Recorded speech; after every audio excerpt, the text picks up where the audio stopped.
Bienvenidos, damas y caballeros. In this video, you're going to have an opportunity to practice your Spanish listening skills as I read through a chapter in the Spanish translation of the novel Fight Club. So, let's get into it. Capítulo 25. Durante años he querido dormir.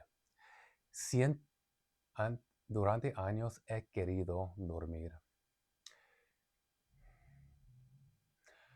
Bienvenidos, damas y caballeros. In this video, you're going to have an opportunity to practice.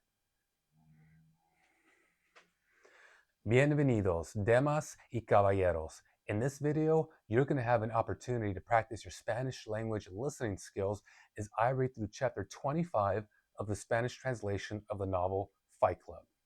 Let's get into it. Capítulo 25. Durante años he querido dormir, sentir esa especie de caída, abandono y pérdida que embarga al sueño. En estos momentos dormir es lo único que quiero hacer. Estoy con Marla en la habitación 8G del Hotel Regent, con todos los ancianos y yonkis encerrados en sus habitaciones.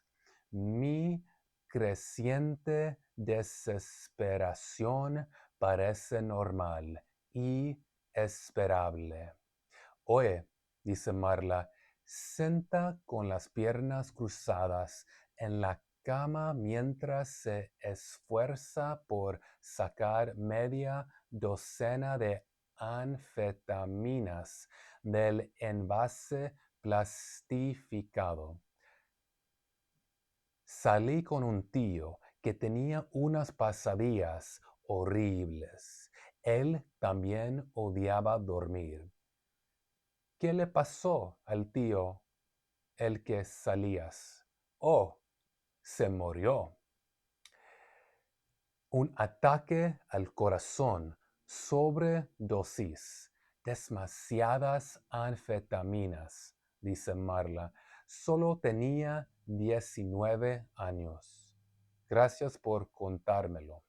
Cuando entramos en el hotel, el tío de recepción llevaba la mitad de la cabeza rapada, el cuello cabelludo en carne viva y lleno de costras.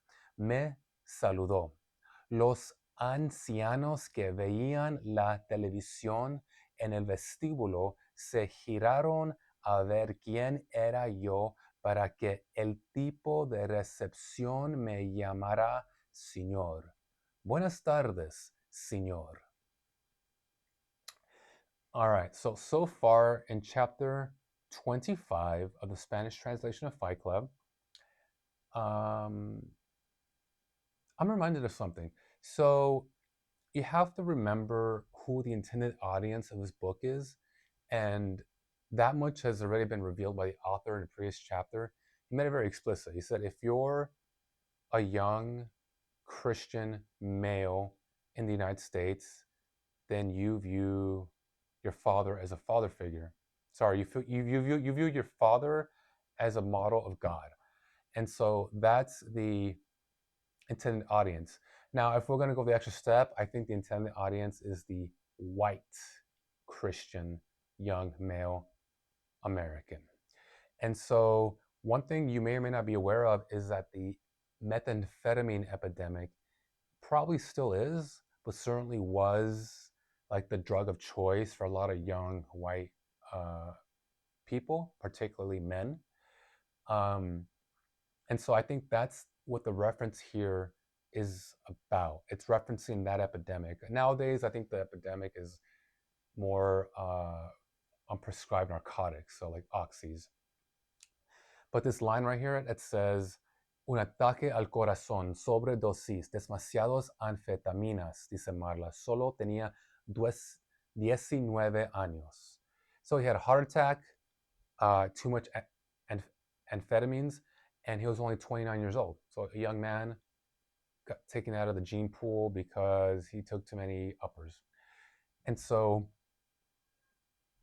I'm thinking about why the author decided to mention this, and that's it. He just moves on. He just moves on to, oh, Project Mayhem. People addressing him as Sir.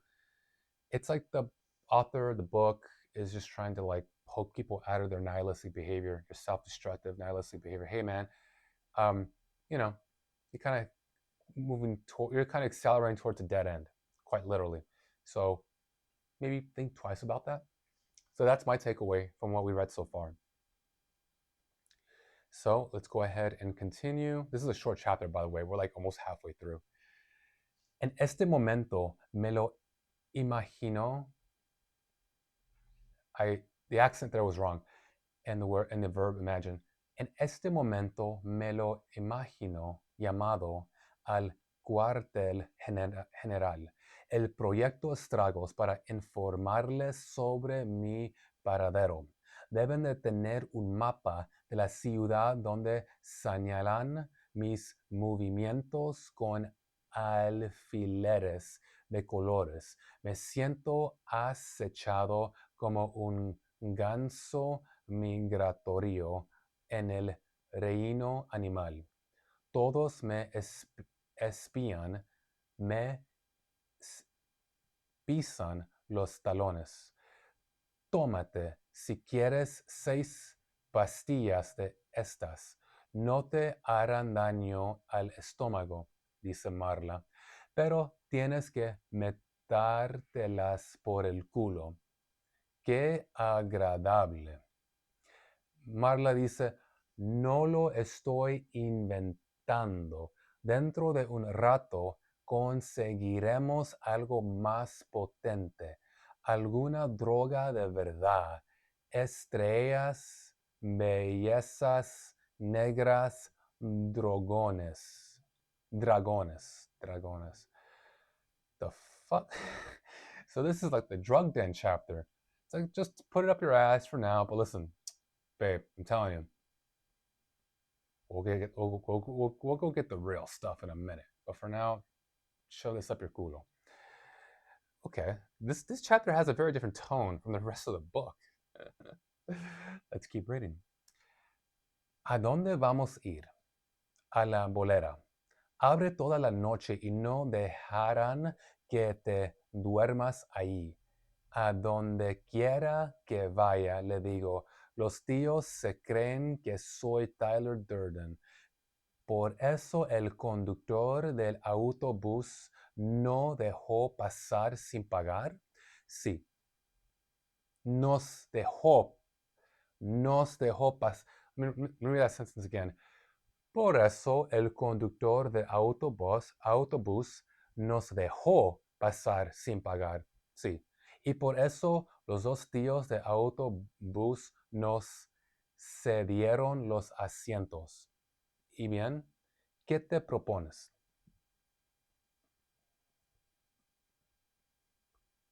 So what's happening here is Marla is really sliding into Tyler Durden's reality, but they're both drugged out. So, like, they're both drugged out. They're both like, I don't know if Marla's an insomniac, but Tyler Durden certainly is an insomniac. And so Tyler is just telling Marla, like, hey, I'm this leader of this decentralized terrorist network known as Project Mayhem, and everyone like, addresses me as Sir.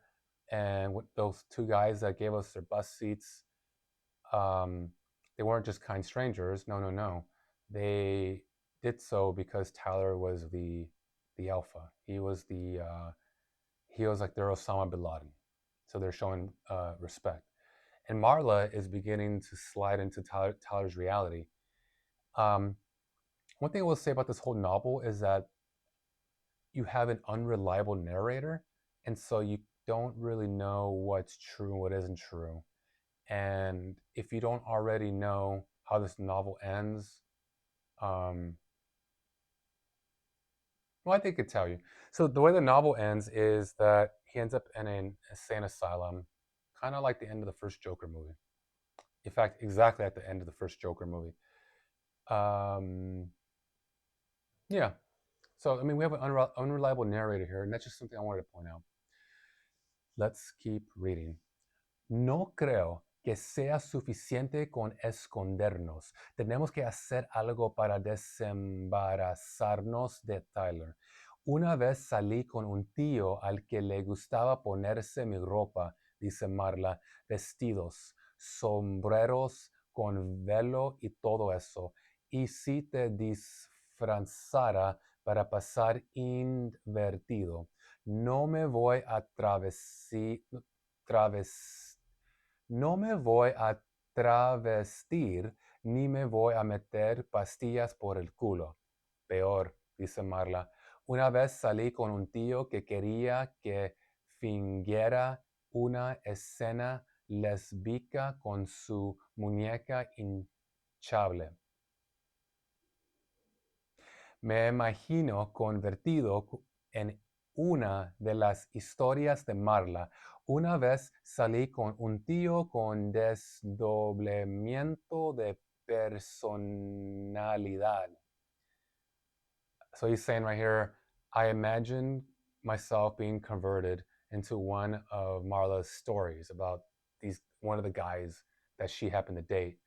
And his tagline would be, oh, one time I dated this one guy who had a split personality disorder. Dude, Marla's picking the winners. Marla is picking winners, is she not? All right.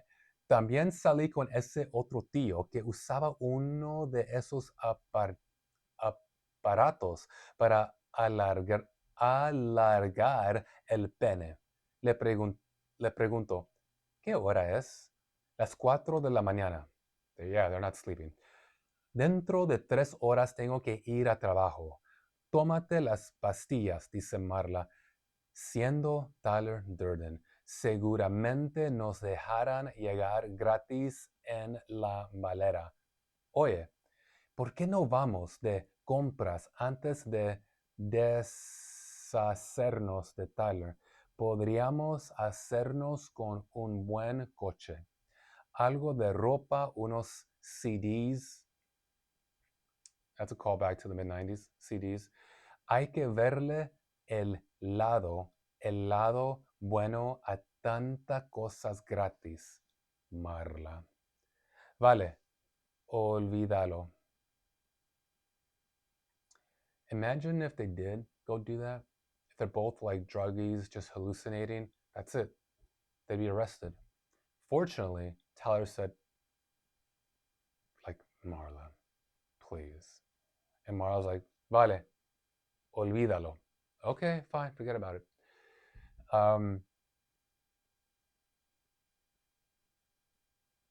This might be like the most real chapter. This is it. That's the end of the chapter, by the way.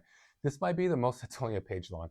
This might be the most real chapter in this book. Just a couple of like drug addicts hallucinating. What I love about this book is there is a central thread here, and it's this self-destructive, nihilistic descent into rock bottom. But on the process towards rock bottom, the author does a really good job of appealing to a large amount of people. So every reader can, or almost every reader, can see themselves reflected in the novel, whether it's Marla, whether it's Tyler Durden, whether it's the alter ego of Tyler Durden, which goes nameless throughout the novel. So if you're like a white collar worker, there's a place for you. If you're a blue collar worker, there's a place for you. If you're a drug addict, there's a place for you.